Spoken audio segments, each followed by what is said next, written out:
It is 6:48 on this Friday. This is your morning in 8 minutes. Megan Boswell, the mother accused of killing her daughter in 2019, will be in Sullivan County Court today. Today's hearing will decide if cameras will be allowed inside the courtroom during her trial in February. She's accused of killing her 15-month-old daughter Evelyn in 2019.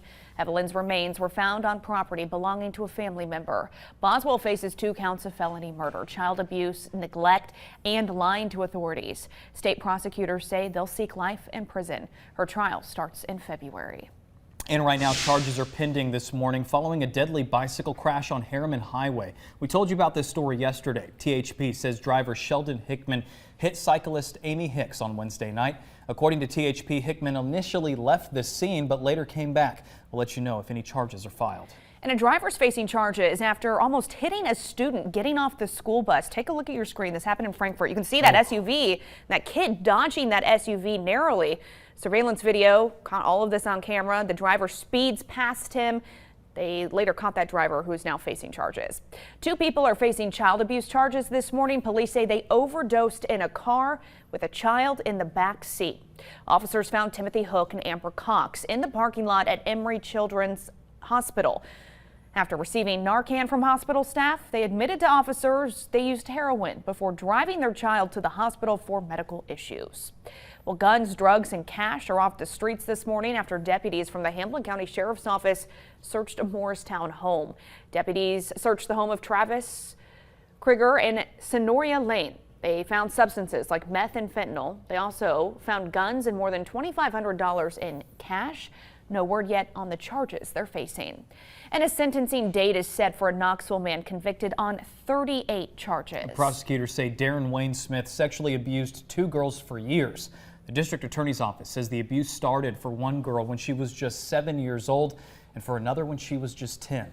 One victim told a counselor about the abuse, who then reported it to the Knoxville Police Department. Smith is convicted on charges of abuse, rape, and battery. He'll be back in court on November 4th for sentencing. And just a reminder, if you drive by Westtown Mall this weekend, you see a lot of police cars, flashing lights.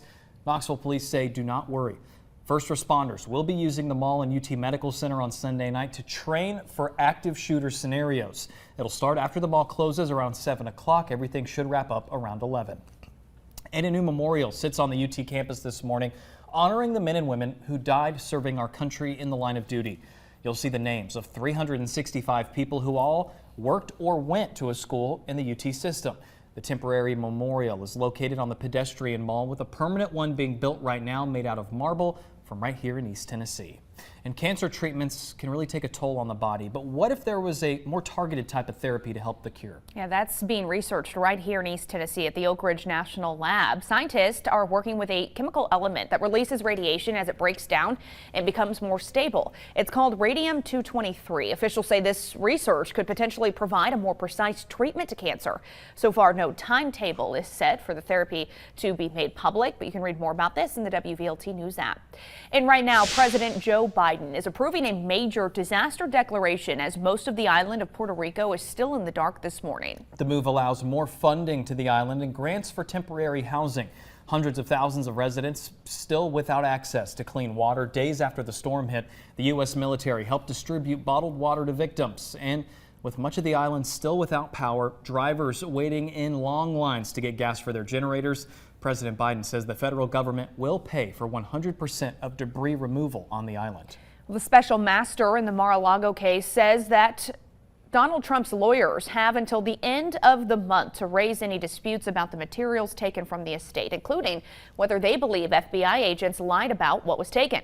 Trump claimed the government planted documents that weren't actually there. The DOJ is now resuming their investigation after a judge ruled in their favor. And FedEx says they're going to raise your shipping rates, but the good news, it's not happening until after the holidays. The company says it's to counteract a recent dip in demand, causing a decline in the daily number of packages it handles.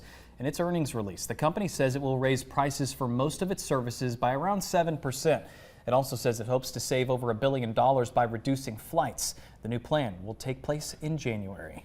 It is 6:53 WVLT, proud to be your official station of the Vols. We are just over 24 hours away from kickoff, one of the most anticipated matchups of the year. The Florida Gators coming to town to take on our Vols. And you're going to be able to watch it right here on WVLT tomorrow. Here's a live look this morning from Ayers Hall. Game day is set up. You've even got some production staff out there getting set up. You know, that live show is tomorrow morning. People can start lining up at 5 in the morning. It's going to be a long day. Still no word on who the guest picker is going to be. Know. We've heard a lot of speculation about who that could be. Hopefully it's someone good. Well, plenty of other game day activities are also happening tomorrow. The Vol Village will open around noon. You can see some of our people there. You can get a all-Vol pin. And the Vol Walk's at 1:15. New this weekend, the school is hosting a watch party inside of Vol Village. So if you don't want to pay $300 for a ticket, you can watch it for free. Everyone's invited. The watch party will be going on until the game is over, of course. And we hope you join us as we get you set for kickoff. Myself, Casey, and Heather, along with the rest of the WVLT News team, will be live on campus for the Big Orange Kickoff Show. You can catch it all starting at 10 o'clock. It goes until 1:30. Kickoff is at 3:30. Casey and I met a little fan last week at the game. Mr. David Seymour, I know you're going to be partying tomorrow. Come on and see us. You can watch the kickoff right here on WVLT. Run into him at every game so far. My man Dave. All right, let's get to Whitney with a look at traffic. Well, right now it is the calm before the storm on East Tennessee roadways. All is quiet right now. That is all going to change if you are going to be anywhere around campus tomorrow. You want to be prepared. Make sure you're leaving early. Plan ahead how you're getting to and from campus.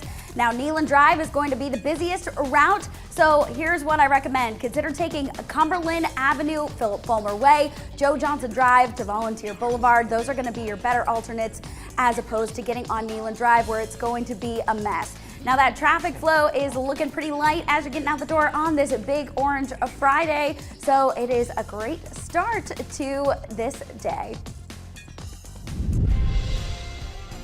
5 minutes to 7 now, starting off the Friday here. Well, actually kicking off your weekend on a mild note. Yeah, it's cooler now and throughout your day. This evening, you're making your plans to go ahead and start your weekend. And notice it'll already be 68 at 7. So it's cool now, mild afternoon. Like I said, literally kicking off your weekend on that mild note. But I want to stress that we do have some big changes when it comes to the rain chances going back up this weekend. So we've got a few tonight and a few tomorrow night. And in between, perfect timing. Your I'm All Vol forecast presented by Food City is scattered clouds getting in and out throughout the afternoon and warming back up. It'll actually be 79 at 3. We'll top out around 82 during that game. So right now, maybe that sounds good. It's 44 Clark Range to 52 in Knoxville to 43 in Cosby. Gorgeous, just glow on the horizon with that clear sky, very low dew points, very low humidity, and a cool breeze for that high today of 65. So we still got some more action for you to track this weekend with those clouds and a couple of showers in and out. If you missed it earlier, I got you covered coming up on the CW with that second front on the way. All right, Heather, thank you very much. Remember, everyone, let's hydrate. Let's pack some patience if we're going to the game for tomorrow. It's going to be a long day on Rocky Top. Yeah, make sure you stay tuned to WVLT. We've got your coverage all day long. We're headed to WBXX. Have a good Friday.